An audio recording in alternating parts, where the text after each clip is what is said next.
smiling a lot more heading into this fight. Now, I don't know if it was a concerted effort, like, hey, I would see all these pictures of myself, always kind of like the way you look right now. Kind of maybe it's just your general disposition. You having more fun, or like, are you getting more used to the situation, or is it just you know, I'm more used to it every now and then, but hey, you know, it's part of the job. If I had a choice, I'd just be training and fighting. And playing dodgeball. Yeah, so, you know, I mean, that's what it is right now, you know. You know, I'm kind of done with it now. I want to go ahead and fight now. You know what I mean? All this stuff is good, and it sells the fight. But hey, I'm ready to go out there now. Got your belt back.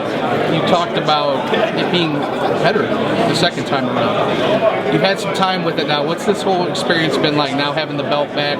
I mean, I know you're not getting comfortable with it, but you know, you got it back. It's reestablished you at the top of the division. It's safe to say you feel back where you belong. I do. I like the position that I'm in. You know, I want to keep staying in this position. I know it takes a lot of hard work, and most importantly, you know, fight night, I have to go out there and perform, you know, and win. So I know what I have to do to hold on to it. So I'm gonna do that. Was there any difficulty? I don't want to say motivation, but maybe not getting overconfident with the way the first fight went between Bigfoot. Yeah, you can't get overconfident with anybody, especially him. You know, he's a very dangerous fighter. So going into this fight, knowing what he can do, and we just have to be prepared.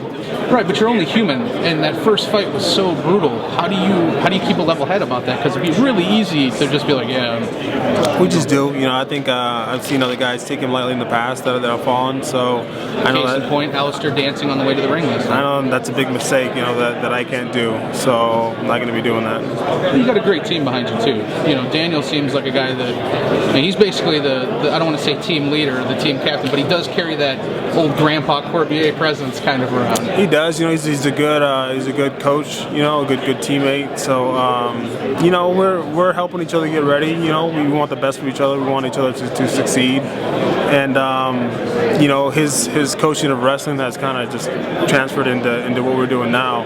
So he's gotten better overall, and you know, has definitely given me good insight into what we're doing now. And I think that's why, I mean, a lot of people outside MMA ask, so, you know, I've heard a lot about this Daniel Cormier guy, and you always get asked the question about, you know, next in line and all that stuff. But with you and him, it's not so much even a friend and training partner. It's almost like it's a different relationship, and that's why I think, you know, you still haven't talked about a potential matchup, have you?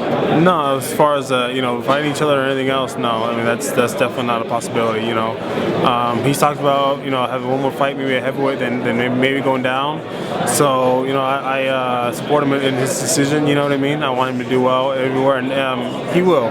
You know, the type of fighter that he is, he will do well. Coming down to this fight is that, you know, Antonio looked so good in his last fight, and you are, I don't want to say you're a small heavyweight, but you're not the biggest heavyweight. A lot of people think size is going to be a factor. How do you kind of counter that? You know, I've fought against bigger guys before. You know, I'm used to it. So this is the weight that I've chosen to fight at, and I have to make do with what I have. Did he show you anything in the Wolverine fight that you hadn't seen before? You were like, wow, impressive.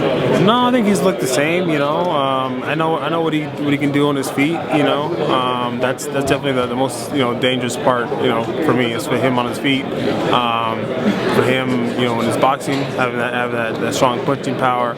So we have to use just our game plan of fighting going in. You know, we do everything. We box, we stand on our feet, we look for takedowns, we do everything. So we're going to do that in this fight. Assuming everything goes as planned, how often do you want to stay active, and what's kind of the end game, you know, kind of going forward, obviously, aside from holding on to the belt? I like maybe, you know, I like to fight twice a year or so, you know, or give or take around there. You know, get to fight, get to have some relaxing time, get to slowly get back into training, and then, you know, let the full training session go on hard. So that's what I like to do. Recent signing of Barnett.